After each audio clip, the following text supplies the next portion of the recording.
In today's class, we are going to start with our new chapter, which is chapter 4, and the name of the chapter is determinant.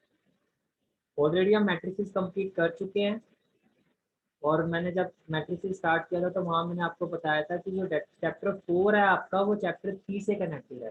तो अगर हम chapter 3 से start करेंगे तो उसके बाद हमें चैप्टर 4 करना है। तो क्यों कहा था, देखो जो डेटर्मिनेंट होता है, पहली चीज आपको ये क्लियर होनी चाहिए, जो डेटर्मिनेंट होता है वो सिर्फ और सिर्फ स्क्वायर मैट्रिक्स के लिए एप्लीकेबल होता है। एमसीक्यू के लिए ये सारे के सारे जो इनडेप्थ चीजें मैं आपको 1 मार्क्स के इंपॉर्टेंट पॉइंट्स बताता हूँ, ये आपको अपने माइंड में रखनी है। एमसीक्यू में कुछ भी आपसे पूछा जा सकता है। डेटर्मिनेंट जो होता है आपका, वो on it is applicable only for square matrices. Square matrices क्या होती है, जिसमें नंबर ऑफ रोज जो है नंबर ऑफ कॉलम के इक्वल होगा। यानी कि अगर डेटर्मिनेंट 1 by 1 ऑर्डर का होगा तो उसमें 1 row 1 column, 2 by 2 order 2 rows 2 column, 3 rows 3 column, या 4 रोज 4 कॉलम। आपके सिलेबस में सिर्फ 3 by 3 तक ही है। आपके सिलेबस में जो है वो 3 by 3 तक है। 4 by 4 आपके सिलेबस में या ऑनवर्ड्स आपके सिलेबस में नहीं है। ठीक है, अब जैसे डेट 1 by 1 का एग्जांपल लेता हूँ। एक मैट्रिसेस ए है, ठीक है, से उसमें एक एलिमेंट 3 है, तो 1 रो 1 कॉलम का एग्जांपल हो गया 1 by 1। अब इसको डेटर्मिनेंट में कैसे लिखेंगे, जो डेटर्मिनेंट जैसे ही आपकी मैट्रिसेस, ये तो मैट्रिसेस का सिंबल होता है। अब इसी मैट्रिसेस को अगर आप डेटर्मिनेंट में लिखोगे तो या तो आप लिखोगे इसको ऐसे, ये मॉड्यूलस नहीं होता है, स्टूडेंट्स को लगता है both are same, both are not same, तो मैं भी आपको क्लैरिफाई भी करता हूँ। या इसको ऐसे लिखा जाता है, ये जो ए है इसको आप लिखोगे DET of A, means determinant A, या इसका सिंबल होता है ये डेल्टा। तो अगर आप ऐसे लिखते हो तो ये भी डेटर्मिनेंट है, इसको आप डेल्टा कहते हो। DET है, ये भी डेटर्मिनेंट का ही सिंबल होता है। और ये मॉड्यूलस की तरह, नॉट एग्जैक्टली मॉड्यूलस, ये अगर इस तरह से आप लिखते हो तो ये भी डेटर्मिनेंट को ही शो करता है। ठीक है, तो 1 by 1 में इसको आप इस तरह से लिखोगे, और थ्री की वैल्यू जो होगी 3।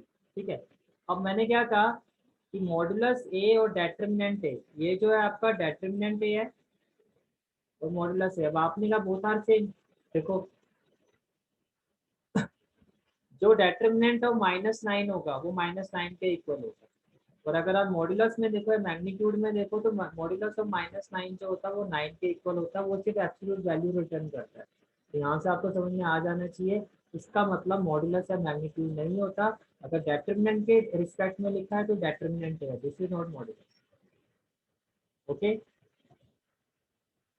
नेक्स्ट 2 by 2, ये आपकी एक मैट्रिसेस है, ये 2 by 2 ऑर्डर में मैंने लिखा 1 2 3 4।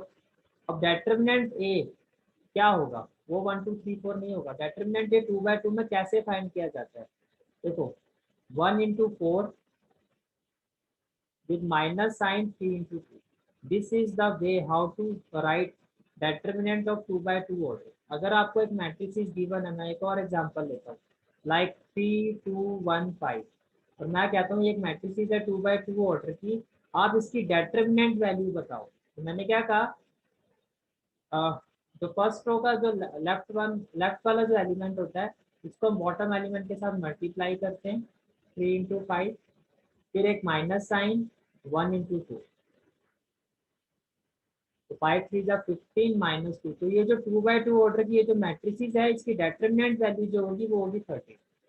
इन अ सिमिलर वे, ये जो आपकी 2 by 2 ऑर्डर की मैट्रिसेस है, इसकी जो डेटर्मिनेंट वैल्यू होगी, like 1 into 4 -3 into 2, that is 4 - 6 is equal to -2। Okay, तो 1 by 1 में तो डायरेक्टली, जैसे 3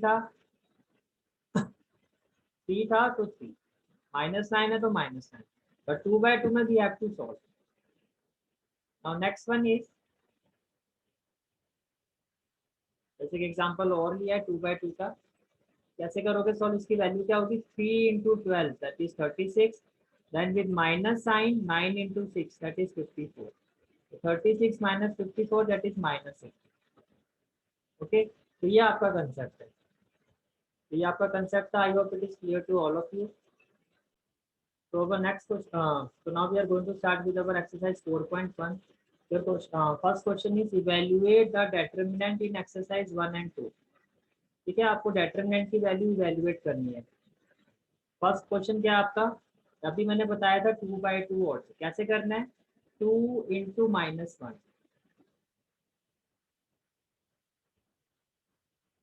2 × -1, then with minus sign -5 × 4, with minus sign -5 × 4, तो 2 × -1 क्या हो जाएगा -2, विद माइनस साइन -5 × 4 क्या हो जाएगा -20। तो ये हो गया -2 माइनस माइनस क्या हो जाएगा +20, 20 -2 कितना हो जाएगा आपका 80। तो ये आपका फर्स्ट पार्ट का आंसर है। प्रेजेंटेशन कैसे आप शो करोगे, 2 × -1 -2 with minus sign -5 × 4 -20, -2 +20 that is 80। Okay, question number 2, first part, again 2/2, cos theta into cos theta, that is cos square theta, and then with minus sign, minus with minus sign theta into minus sin theta, या आप इस minus को रखो with in bracket sin theta into minus sin theta minus sin square theta, और ये क्या हो जाएगा आपका cos square theta minus minus क्या हो जाएगा sin square theta, and we know that it is equal to 1, it is equal to 1, cos square theta with minus sin theta into minus sin theta, that is minus sin square theta, and it is equal to 1. Part 2. Part 2 is x square minus x plus 1, x minus 1, x plus 1, x plus 1. Okay. First of all, x square minus x plus 1 into x plus 1. Then with minus sign, x plus 1 into x minus 1. Now, x square into x cube, x square into 1, x square. Then minus x into x, minus x square, minus x into 1, minus x. Then 1 into x, 1 into 1, 1. ये सारा clear हो गया आपको। अब यहाँ तो देखो directly हम आइडेंटिटी अप्लाई करेंगे, ये आपका a प्लस बी और ये आपका a minus B, a plus B a minus B क्या होता है a square minus B square, a आपका x है तो ये हो गया x square minus B square, that is 1 square. तो finally but we will have x cube, x square and x square will be cancel out, x and minus x will be cancel out, plus 1, then minus x square minus minus plus 1, final answer will be equal to x cube minus x square plus 1 plus 1, that is plus 2, and this is the final solution of this question. Is it clear?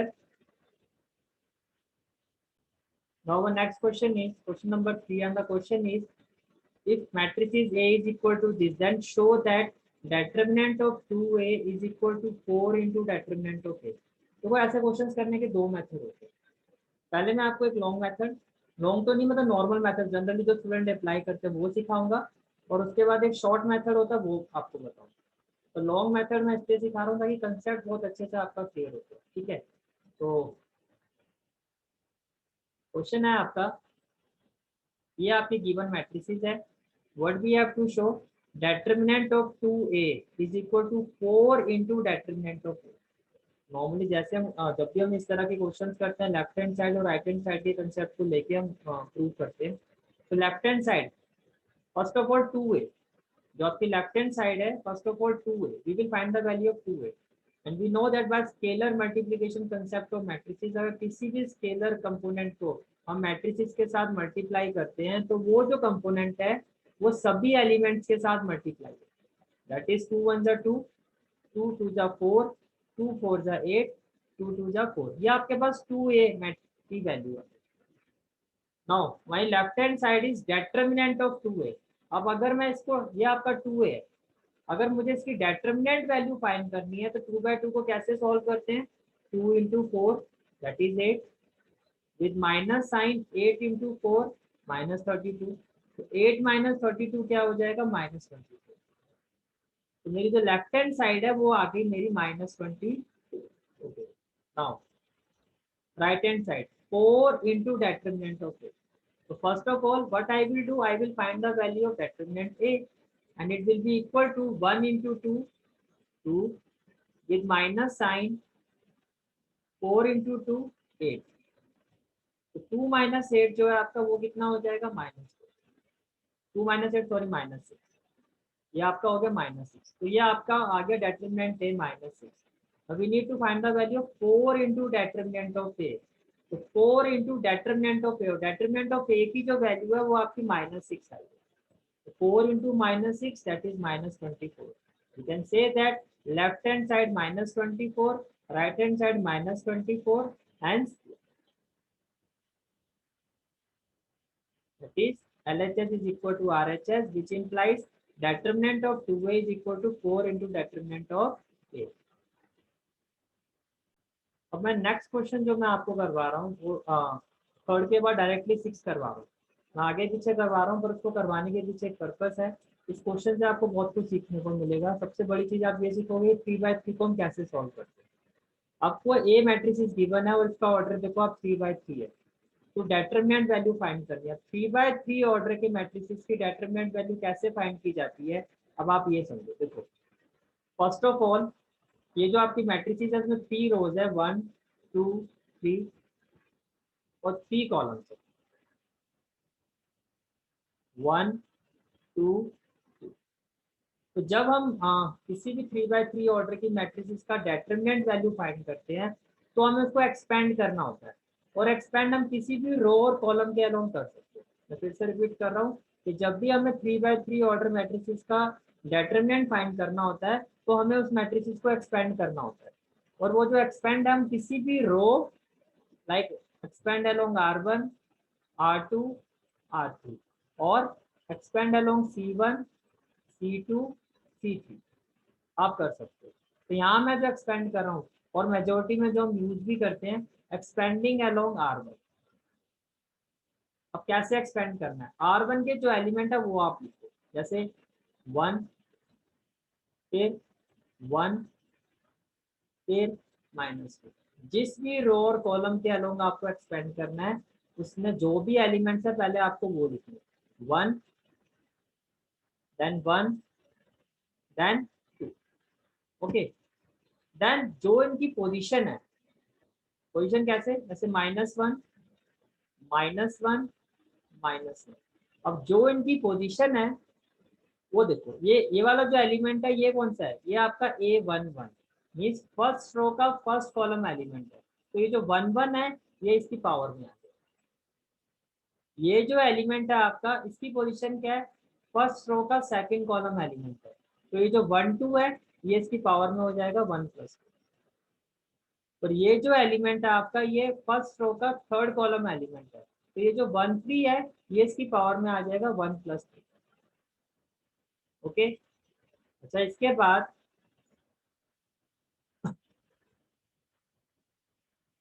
अगर मैं इस element की बात करता हूँ,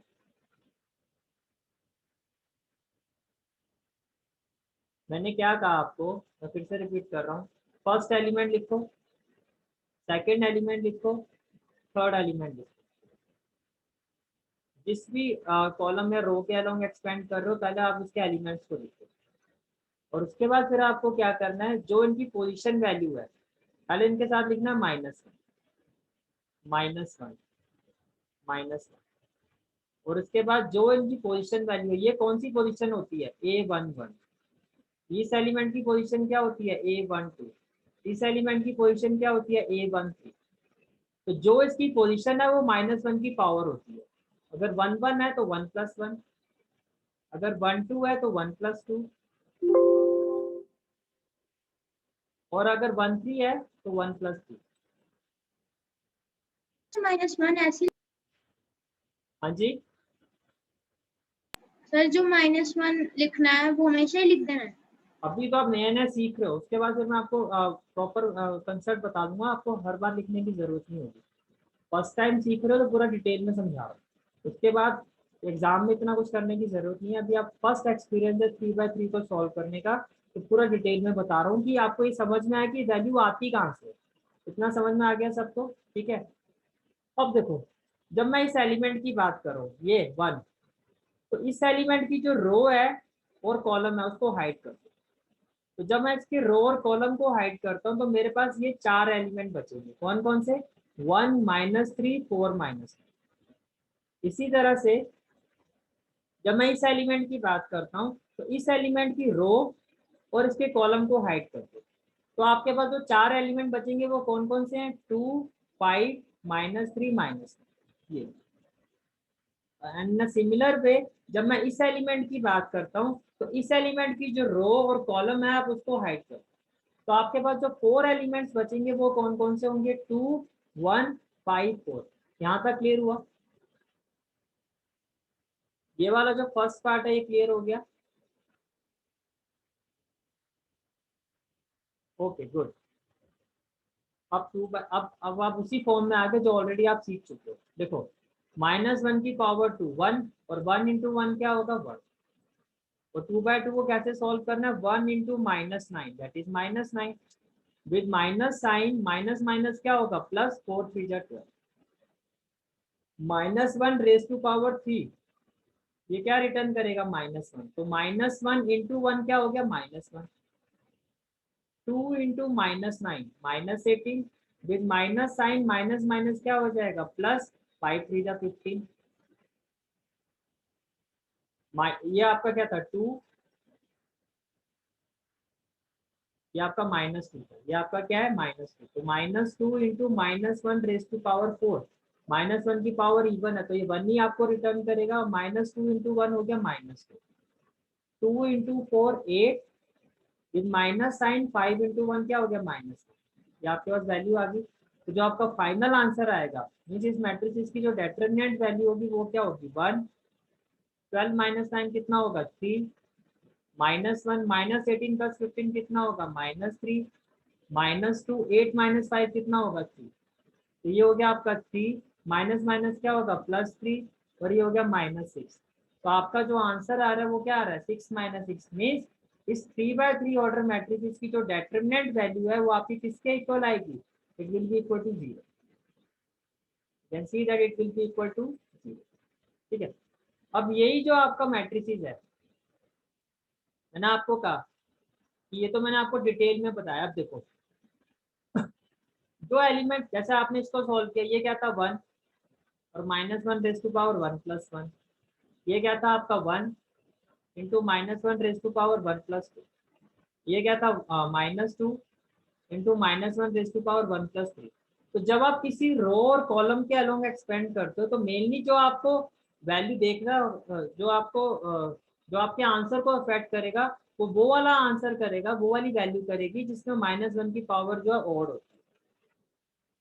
because -1 की power अगर positive आएगी तो आपको पता है एलिमेंट आपका जो है वो एज इट इज ही रहेगा। लाइक 1 1 ही रहेगा और -2 ही रहेगा। You can see that.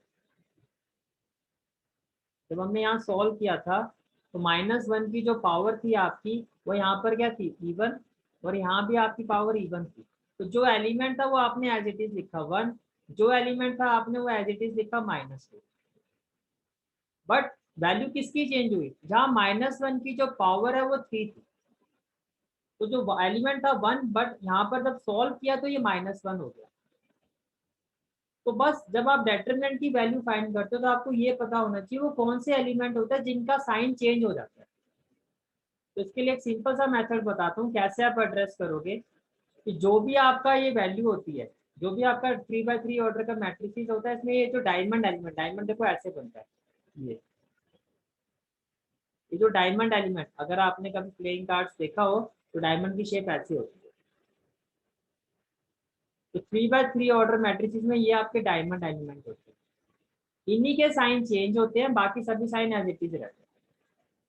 ये जो डायमंड एलिमेंट होते हैं इन्हीं के साइन आपके चेंज होते हैं।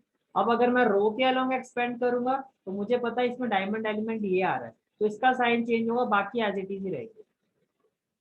अगर मैं फर्स्ट कॉलम